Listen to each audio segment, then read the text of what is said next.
제가 의사가 꿈인데 의대를 가기에는 좀 모자란 수능 성적을 받았어요. 현역 때 근거 없는 자신감이 너무 컸던 것 같아요.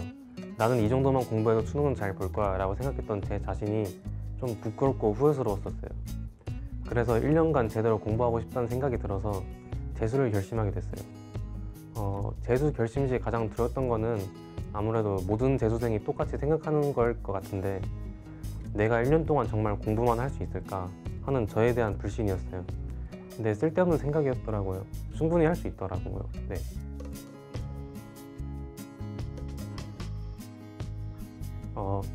제가 절제력이 매우 없는 편인데 강남 하이퍼 의대관이 생활관리를 되게 잘해준다고 해서 강화 의대관을 선택했어요.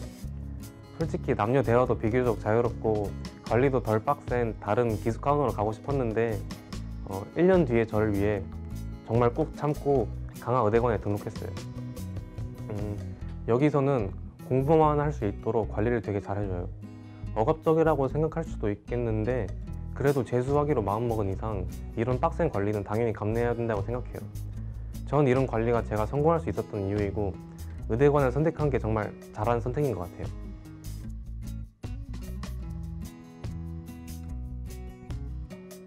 각 반에 2명의 담임 선생님을 배치한 게 좋았어요. 각 반에 학과 담임 선생님하고 학습 전략 담임 선생님을 배치하는데 일단 앞에서 말한 것만 보면 빡빡한 분위기라고 오해하실 수도 있는데, 이 2명의 담임 선생님들이 종례 시간에 이런저런 얘기를 많이 해주셔서 좀 활기차고 화목한 분위기를 만들어 주셨어요. 그리고 가장 중요한 공부 분위기와 아이들별 동기부여, 그리고 적절한 텐션 유지를 위해 한 잔소리 때문에 1년 동안 스트레스 덜 받고 즐겁게 공부했던 것 같아요.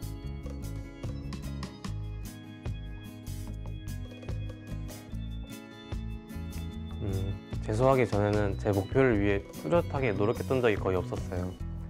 그런데 재수 생활을 하면서 이 어려운 길을 난 편하게 가려고 했구나 라는 생각이 들더라고요.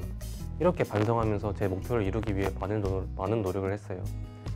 이런 경험은 재수 생활을 하면서 대학 진학 외에 얻은 또 다른 수학이고 앞으로 할 많은 도전들에 할 수 있다라는 자신감을 불어넣을 거라고 저는 생각해요.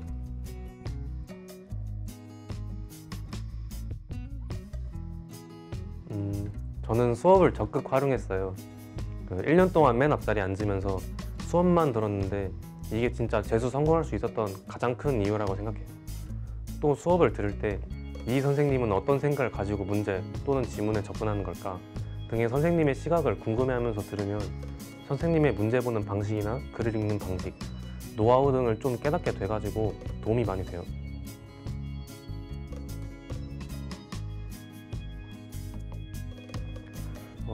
국어는 수능 공부하는 데 있어서 평가원 기출이 정말 중요한데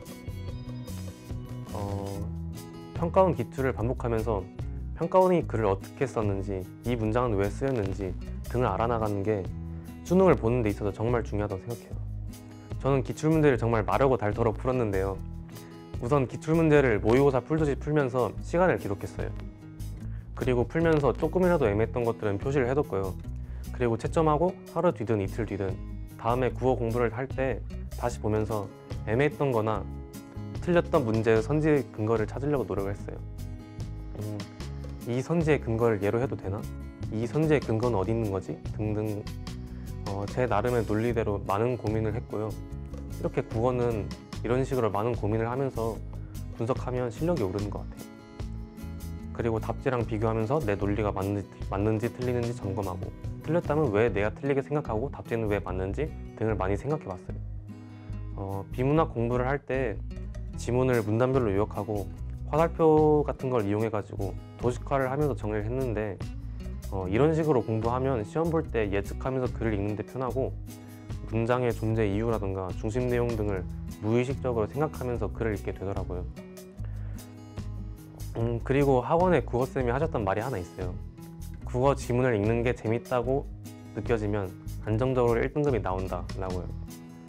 저는 이게 정말 맞는 말이라고 생각하는데, 제가 6월, 9월 수능 국어를 풀 때 글을 되게 재밌게 읽으려고 노력했어요. 물론 재미없지만 아 그렇구나 우와 하면서 좀 글의 호응도 좀 적극적으로 많이 하면서 흥미롭게 읽었는데, 덕분에 이 시험들은 제 실력에 비해 성적이 되게 잘 나왔다고 생각해요.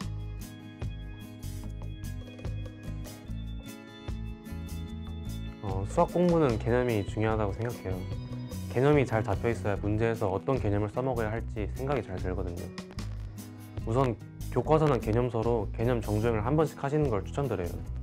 정주행은 그냥 대충 읽고 넘어가는 게 아니라 공부를 잘 못하는 친구가 이 개념 뭐야? 라고 물어봤을 때 얘가 충분히 쉽게 이해할 수 있게 설명해 줄 수 있을 정도로 제대로 해야 된다고 생각해요.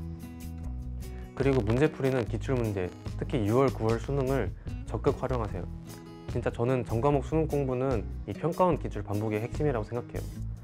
6월, 9월 수능 문제나 어려운 교육청 기출 문제들을 풀 때는 우선 이 문제가 어떤 개념을 묻고 있는지 생각하고 내가 이 개념을 잘 숙지하고 있나 복기하면서 그 개념이 부족하다 싶으면 그 부분을 또 추가로 공부했어요. 그리고 문제를 풀어나가는 과정에서의 제 논리를 되짚어봤는데 그러니까 왜 이런 조건들을 보고 이런 결론을 내려야만 하는 이유와 여기에 논리적인 모순은 없는지 생각해봤어요. 예를 들면 왜 이런 형태를 보고 치환 적분이란 생각을 해야 하는지 라든가 왜 여기서 미분을 할 생각을 했던 거지? 뭐 때문에? 이런 식으로 항상 물음을 던지면서 공부했어요. 답지를 볼 때도 왜 여기서 이런 조건을 보고 이런 생각을 해야만 하는 거지? 같이 좀 당위성에 대한 의문을 그렇게 해야만 하는 이유를 생각하면서 봤어요.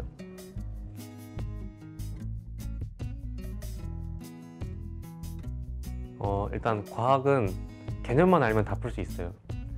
근데 문제는 개념만 다 안다고 해서 30분 안에 못 푼다는 게 문제인데 사실 지구과학은 30분 안에 풀 수 있는데 물화생 같은 경우는 30분 안에 푸는데 어려움이 많거든요. 그래서 시간 단축하는 법은 크게 두 가지가 있는데 일단 첫 번째로는 개념을 완벽하게 다 이해하고 외워두면 문제를 읽고 바로 답이 튀어나와가지고 시간 단축이 정말 많이 돼요. 그리고 두 번째로 기출문제, 6월, 9월 수능 이런 것들을 반복해서 많이 풀어두면 나왔던 문제라든가 나왔던 유형이라든가 나왔던 선지라든가 이런 게 또 나오기 때문에 시간 단축이 정말 많이 돼요. 그래서 결론은 과탐 공부를 100이라고 하면 개념 80, 문제풀이 50을 해야 된다는 게 제 생각이에요. 일단 130을 해야 된다는 말이고요. 과학은 수학하고 다르게 개념 또 보고 또 보고 문제 풀고 또 풀고 진짜 우직하고 멍청하게 공부하면 50점 충분히 맞아요. 그래서 재수생이 되면 과탐이 깡패라는 소리가 나오는 거예요. 개념 공부는 주 개념서 하나 정하시고 주 개념서는 개념서든 수특이든 교과서든 취향에 맞게 아무거나 고르시면 돼요. 그리고 여기 진도에 맞춰서 나머지 책들 학원 교재라든가 수능 특강, 수능 완성이라든가 그 기출문제집에 있는 그 짤막한 개념이라도 그 보이는 것들은 다 읽는 게 좋아요. 어쨌든 이런 것들을 주 개념서 진도에 맞춰서 통째로 끌고 나가면서 공부하시면 효과 되게 좋아요. 예를 들면 내가 생명과학 완자 1단을 다 읽었으면 그 부분 수특도 1단은 읽고 교과서도 1단은 읽고 학원 교재도 같이 1단은 읽고 이런 식으로 그리고 개념 공부하는 거에 있어서 대충 읽는 건 절대 없어요. 정말 집중 잘 될 때 제대로 각 잡고 정독하셔야 돼요. 얼마나 반복하냐고 많이들 물으시는데 얼마나 빡세게 읽느냐에 따라 읽는 속도가 다르니까 그냥 수능 끝날 때까지 계속 반복하시면 돼요. 기출문제는 좀 졸리거나 집중이 잘 안 돼서 개념 공부가 안 될 때 이럴 때 개념서 진도에 맞춰서 차근차근 풀었어요. 기출문제집은 제가 총 2번 풀었고 수능에 일주일 미뤄지고 난 다음에 6월, 9월 수능만 따로 한 번 더 풀었으니까 총 3번 풀었어요. 그리고 다른 과목은 몰라도 생명과학은 6월, 9월 모의고사 때 나왔던 유전 유형이 수능 때 몇 문제 비슷하게 나오는 경향이 있어요.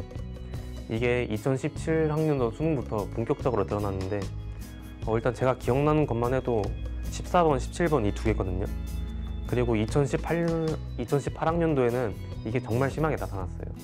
그 수능 17번 가계도 문제가 6월 달에 나왔던 가계도 문제와 푸는 방법이 정말 비슷했어요. 저도 수능장에서 이 문제 보고 깜짝 놀랐어요. 너무 비슷해가지고. 그래서 제가 수능 전날에 추천해드린 공부 방법이 저는 일단 이 공부 방법을 2번의 수능 전날 다 이렇게 했고요. 제가 어떻게 했냐면 6월, 9월 모의고사 때 나왔던 유전 문제들 풀이법을 내신 공부하듯이 외우는 거예요. 저는 제 그 유전 풀이 과정을 써가면서 외웠고요. 문제가 변형돼서 나오는 걸 대비해서 문제 조건이 어떻게 바뀌었을 때 어떻게 되는지도 좀 알아봤어요. 예를 들면 문제에서 상인 연관이 아니라 상반 연관이면 자손의 표현형이 어떤 식으로 나오는지 같이 이런 식으로 응용해서까지 외웠고요. 저는 이 방법이 제가 유전을 빨리 풀고 시간이 많이 남을 수 있었던 이유라고 생각해요. 외우면서 유전 공부도 되게 많이 돼가지고 정말 강추하는 공부 방법이에요.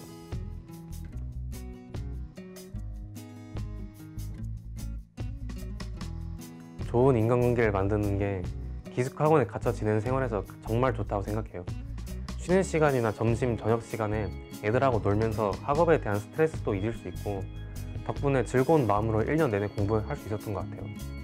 그리고 힘든 시기를 같이 보낸 친구들이다 보니까 재수생활 끝나고도 많이 만나고 여기저기 여행도 많이 다니니까 같이 좋은 추억들 많이 쌓으면서 즐거운 재수생활 하길 바랄게요.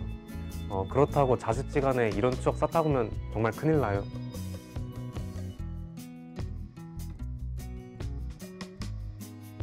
재수하면서 마음가짐이나 태도가 정말 중요하다고 생각되는데 미래에 대한 불안감에 휩싸인다거나 주위 환경이 나랑 안 맞는다, 너무 스트레스 받는다, 힘들다 이렇게 이런저런 생각 많이 하는 것보다는 정말 단순하게 아무 생각 없이 즐기면서 공부하는 게 공부도 잘 되고 수능도 잘 보는데 도움이 정말 많이 돼요. 그냥 잘 되겠지 헤헤 하면서 별 생각 없이 공부하는 게 정말 좋은 것 같아요. 수능장에서의 마음가짐도 실력만큼 중요한 것 같은데 저는 수능장에서 내가 지금까지 풀었던 시험들과는 격이 다른 퀄리티가 엄청난 수능을 푸는구나, 어떤 문제들이 나올까 빨리 내 실력을 뽐내고 싶다, 설렌다, 떨린다 이렇게 약간 좀 변태 같지만 그래도 이런 생각들을 많이 했는데 이게 제가 수능을 잘 볼 수 있었던 이유라고 생각해요. 정말 수능을 잘 보는 데는 이런 자신감과 대담함 같은 게 정말 중요하다고 생각해요.